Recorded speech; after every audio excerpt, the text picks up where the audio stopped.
We'll accept 7Q. Close enough. Let's say hello. And then zoom in. So I get to go first. I'm going to try and do a ranging rook opening to start with, I think. Oh, look at that. He brings the gold up. Oh, to protect the silver. Let's go ahead and play the fourth file rook anyway. And just start my king going. Going to put my bishop here to stop his pawn from coming further forward. And just get my king into position here. Okay, he's going for the rapid silver attack. Do I need to do anything to prepare for that? The silver's going to come here, here, or here, maybe push a pawn.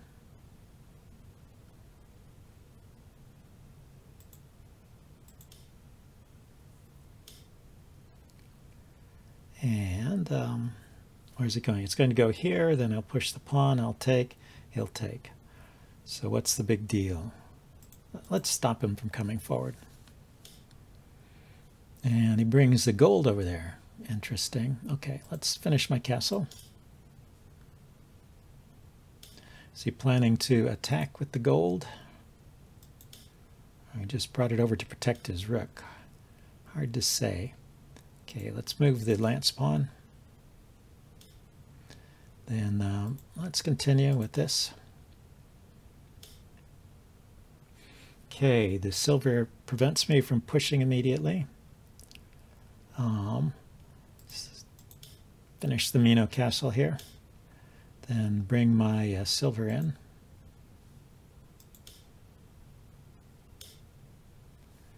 Okay, looks like he's going to go for some kind of Yagura maybe. Oh, well, he's putting the bishop on this diagonal, which would help support the pawn push there.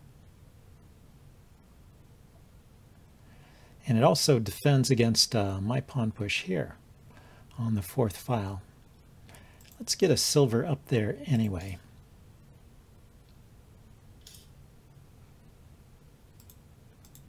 Then we'll see what happens. Okay, silver here, a bishop here, gold here in front of the king. Push this pawn forward, he just takes it. Yeah, I can start pushing this pawn forward, I guess, now that my silver is up there. And is he going to do a bear in the hole, or is he just going to sit with his king over here like in a Yagura? So we got our first open file. Oh, that's interesting. He stepped back out of the way. So now the silver is, the bishop. The bishop is looking at this square, so he can push that pawn. Maybe trade bishops. I do have a floating silver here. Oh, the bishop is defending it, but after a bishop trade, it would be floating. I could push this pawn forward anyway. It's a sacrifice, and he just takes it. No, I take back. I have a rook here. Let's go ahead and push.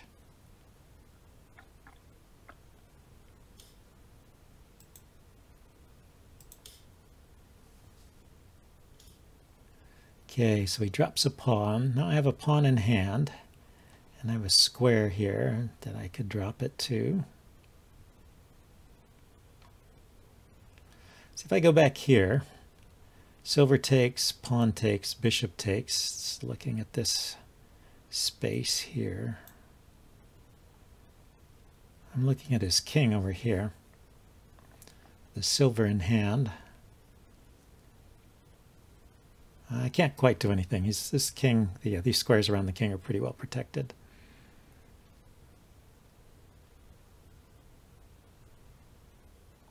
Okay, we'll just drop back and see what he does.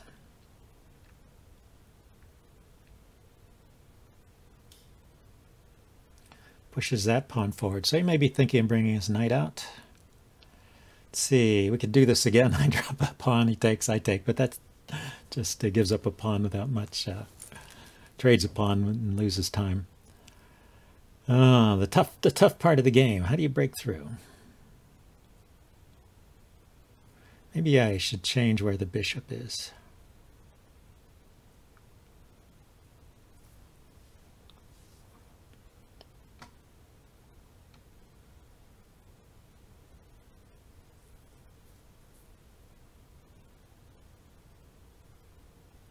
But it's useful to have the bishop on this diagonal.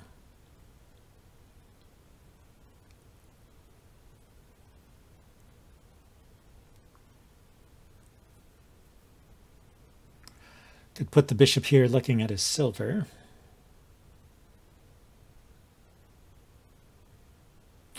And he could just push this pawn. When the bishop takes, it'll hit my rook. So none of that looks really very appealing. It's kind of a waiting move. So he does decide to push ahead. Yeah, my bishop's head is not protected. That is a good point. So after I take, he drops a pawn, I can go here.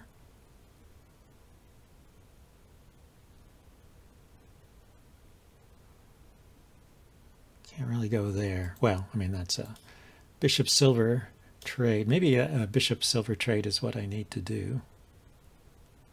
I could go here now as silver is out of the way. And think about trading it for this silver in his camp.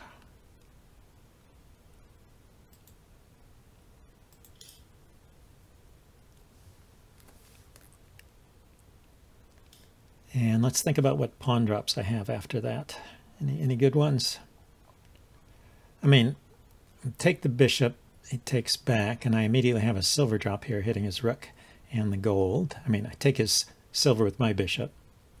Takes back, and then I can do a silver drop. King, rook moves, and then I take, and then the rook is here, so gets his rook over here.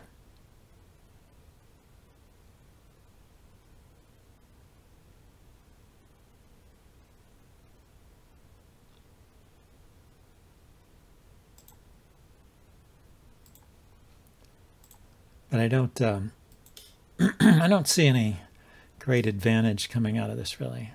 So maybe I should hold off on the silver drop. But to have something else, drop a pawn here.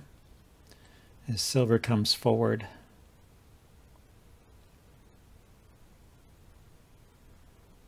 And I could drop a pawn here.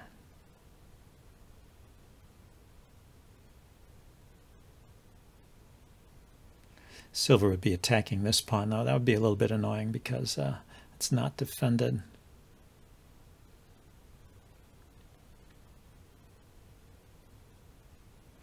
Yeah, I'm sorry. I'm looking at these squares, but the knight is covering them, so that's not going to really do anything. Dangling pawn somewhere.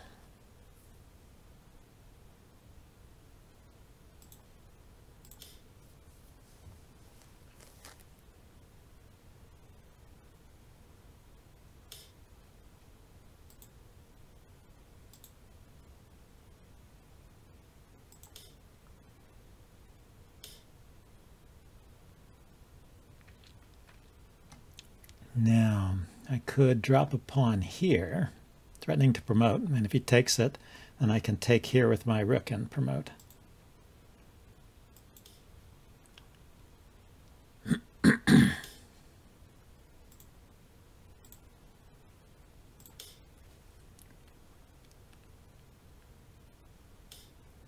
So he dropped a silver there. Oh, defending his rook with the silver. Are there any loose pieces around here? Could drop a gold here, attacking his rook. Could run here, attacking my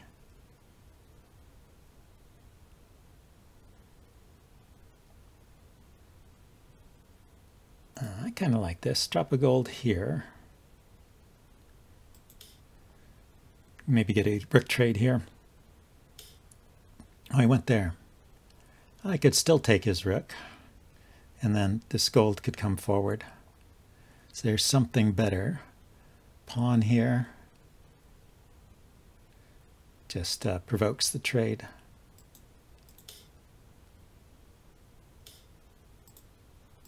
Yeah, try and grab one of these guys. So he keeps the knight and gives up the lance. Okay, he dropped a rook there. It's hitting my lance and my knight. My rook is defended. My gold is defended, I mean. So I can drop a rook on his back rank. And I can drop a lance here looking at his king. I can drop a rook here with a fork on his silver and his knight.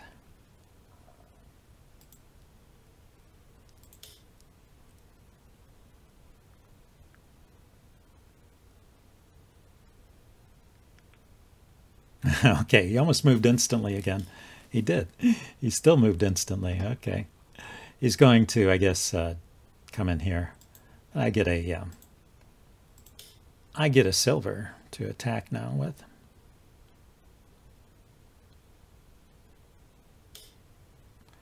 And yes, he grabbed my knight. So he's got a knight drop, and he has a bishop drop.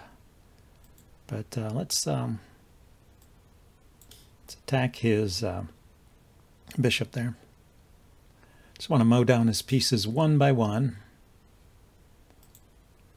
So I've got a bishop and a lance in hand, and I have a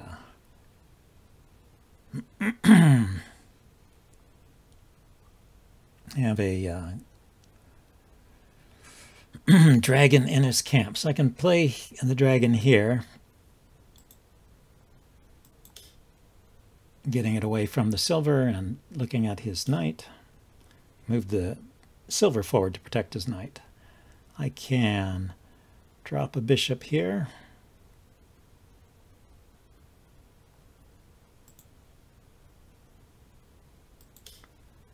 Looking to promote here.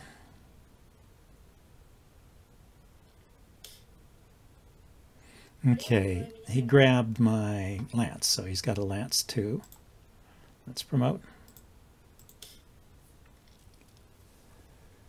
So now I'm threatening to get 2 pieces for the horse. And that should be pretty strong here. Okay, he's threatening to take a piece too.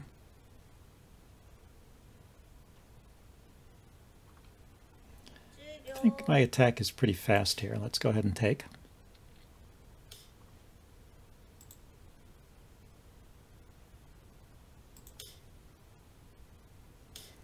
Yeah, it's interesting that he couldn't drop any piece there that attacked my my dragon. He didn't have a gold, and yeah, silver wouldn't have worked. Okay, silver attacking the pinned bishop.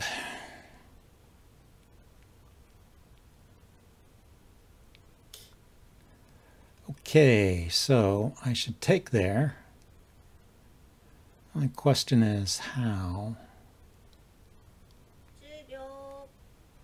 Let's take with the gold, I guess, or the dragon, I mean.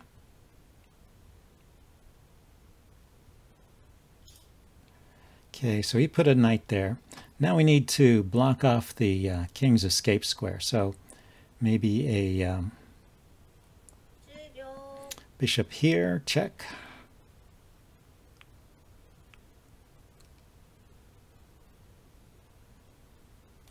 But really I need to put the angle piece there. Okay, so I can take here with check and promote. I can take here with check, and he has to come to this square. Then I can drop a gold, right? Dragon here. Gold here. Oh, he can run back. I thought that was it. I thought that was it. He did. He did resign. Okay, here, let's zoom back out. Let's say, thank you for the game. Have a nice day. Let's, I want to see, is it possible to keep playing here? So he has to move. He can't come forward. Can't go back here. So his only move is to go here. And then I can, oh no, he can't go there because of the silver. So that was a mate. I saw this escape score at the last minute and I hadn't registered that I had a silver there guarding that. So that was a mate in one. So nice game against 7Q there. So that game was the first game of my Twitch stream last Friday. Actually, I had a pretty good stream, but I thought that was an interesting game. I thought I would share it with you. But in the stream, I did manage to get my rating up to just shy of 8Q. So I'm just one game away from making 8Q now. Maybe I can manage to do that on stream if I have another good stream like that. Anyway, if you want to see the whole video, it's saved on Twitch. My handle there is JimsChess, and they keep the videos up there for a couple weeks. So it was Friday, February 12th is the date of that stream. Let's take a look at this game. There are a couple of points I thought were interesting in here.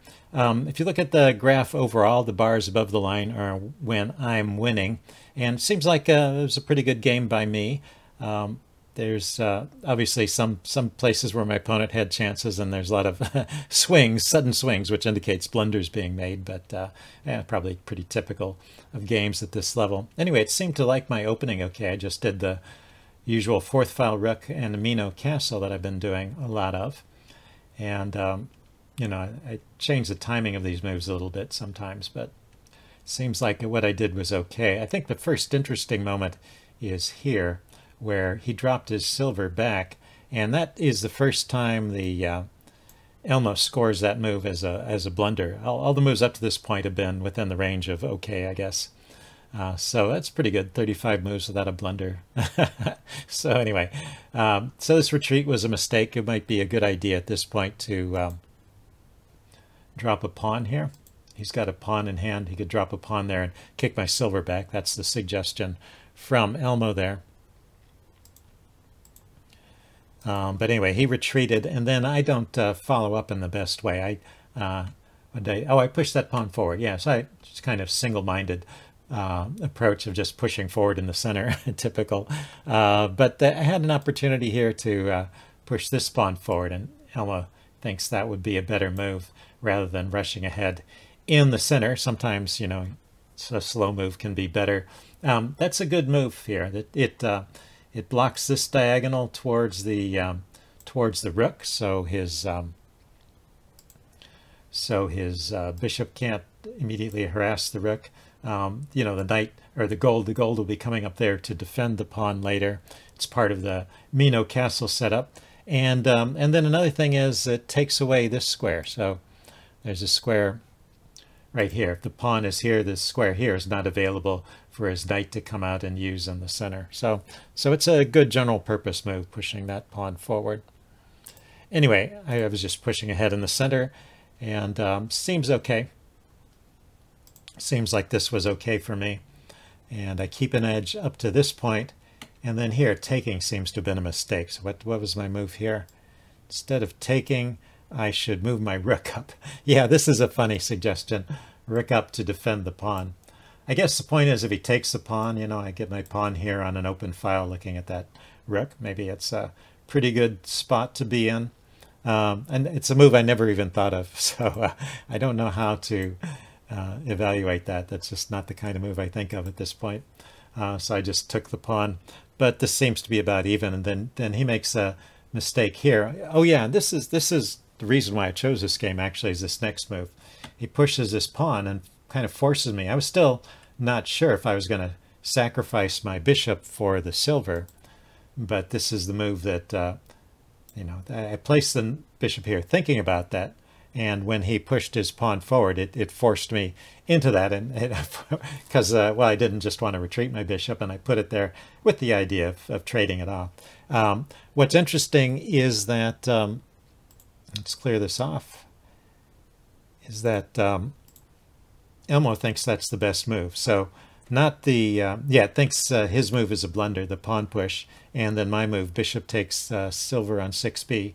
Is the recommended move there, and promote. And that's what I did.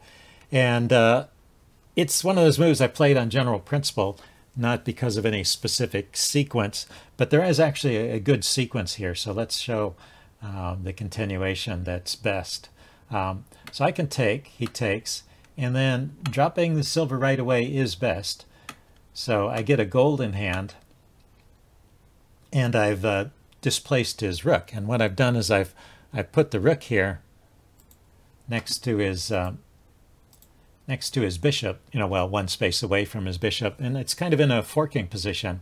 And so the right follow-up here, which I didn't play, but the best follow-up here is to drop a pawn. What did I play? I played this move. Yeah, I just dropped a pawn there. So let's go on a branch here and show you how that should have continued. I dropped the pawn here, and now there's this immediate threat of dropping the gold there with a fork of those two pieces. So my opponent needs to do something about that. The recommended move, oh, I forgot to. The recommended move is to put the silver there. That's what Elmo was saying was a good move here.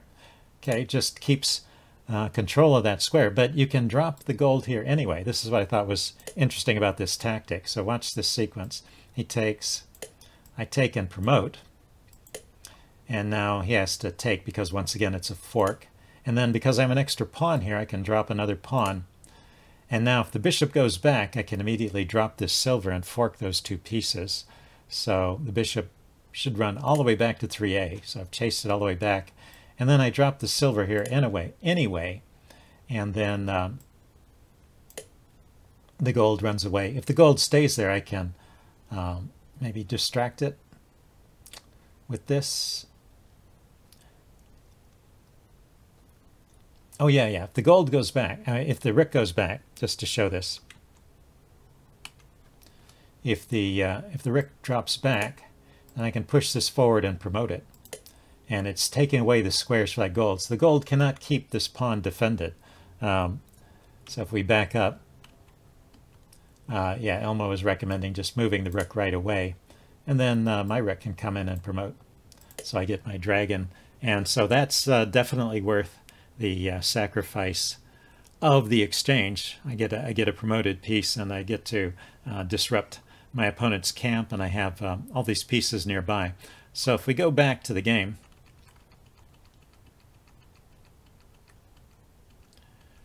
right here when I decided to do this bishop silver exchange, I didn't calculate out that whole sequence, obviously. Maybe a strong player could do that, but I can't do that. But what I did see was that I could displace his pieces a little bit, and I had a silver drop there. So, it seemed worth it to me. It was just made on general considerations. I also was aware that I had this silver in the area and pawns in hand.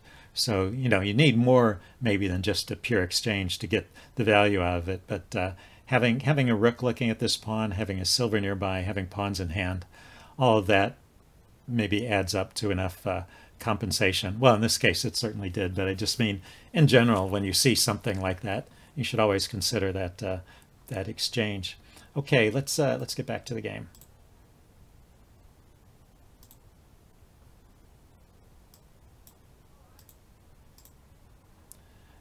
So yeah, we're around here in the game where let's see, yeah, I put the bishop there, he attacked it, I did the exchange, I dropped the silver, all that's so good. And then I dropped the pawn here, and that's just not as forcing as the other continuation I was showing you. And in fact, my opponent is okay after this if he had found the right move here.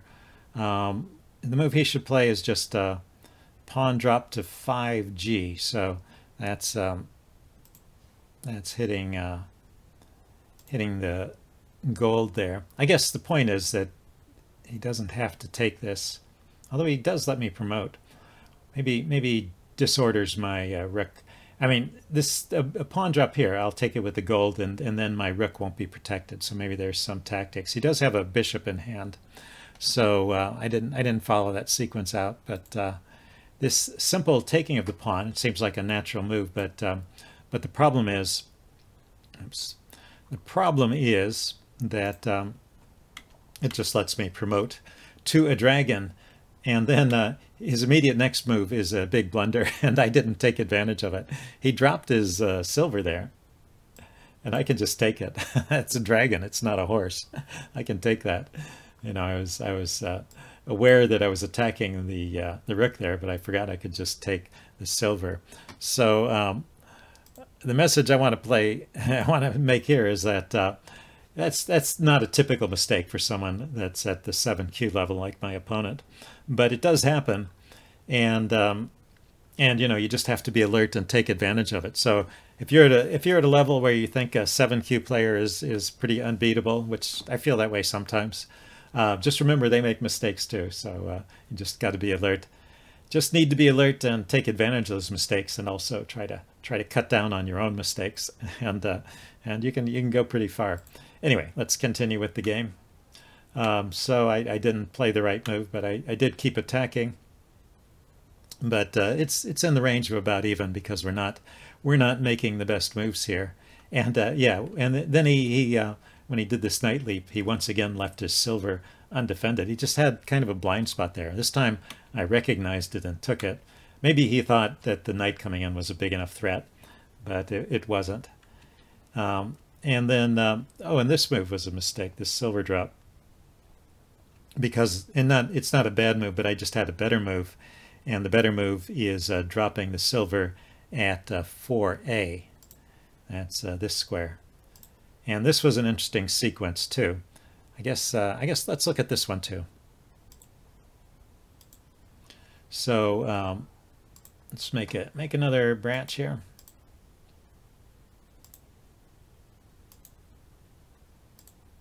So I drop the silver here, and if he ignores this, say he does something like take a lance, then I can take that gold with the check, so the king takes back, and then I can drop a gold here, and I'm winning that bishop. He can't defend it. The dragon defends my gold. It's not a check, which is why maybe I didn't think about this sequence, but it's attacking a pinned piece, and it's a valuable piece, so that's just winning that bishop there.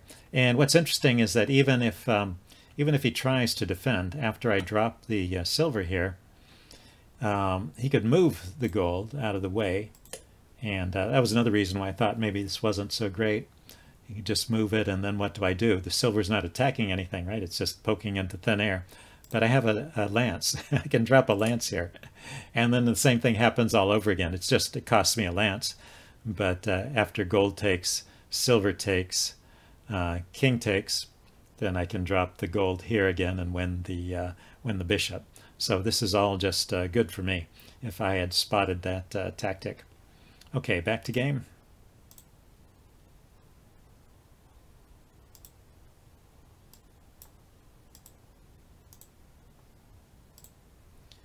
Here we go. So somewhere around here, let's see. Yeah, it was around here where I had that big opportunity. I dropped here. So we're in the range of about even, but he keeps making little mistakes here, and eventually my attack becomes faster than his attack. Let's see, what was this one?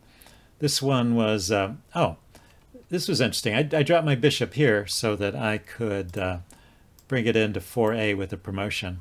And the Elmo is suggesting here that I don't need to be so fancy. I can just drop the bishop directly at 4A. So by not dropping there, it gives my opponent a tempo, and he had a move he could play here to equalize, which is pawn to 6A. What is that? Or maybe that's a defensive move I should have played. Bishop 7D, rook takes. No, it does say pawn to 6A. Oh yeah, it's an attacking move, maybe to distract my rook. Anyway, because he just took the lance, then I can continue with the bringing the bishop in and promoting it to a horse. And then at this point, I have a winning attack that I don't let go. Trading the horse for 2 gold generals when you're attacking is always a good idea, I think, almost without exception. And here I do attack the pinned bishop, and then I break through. And then the final position is a checkmate, which I had to verify, but it's cleverly this silver, which has been sitting here the whole time, is cleverly controlling that one escape square of the king. My dragon controls these squares, so the king can't run this way, and the gold covers all of these squares and these squares, and it's protected. So a simple mate, and he resigned. So that was a nice game, I thought. Hope you guys enjoyed it, and I'll see you next time. Bye now.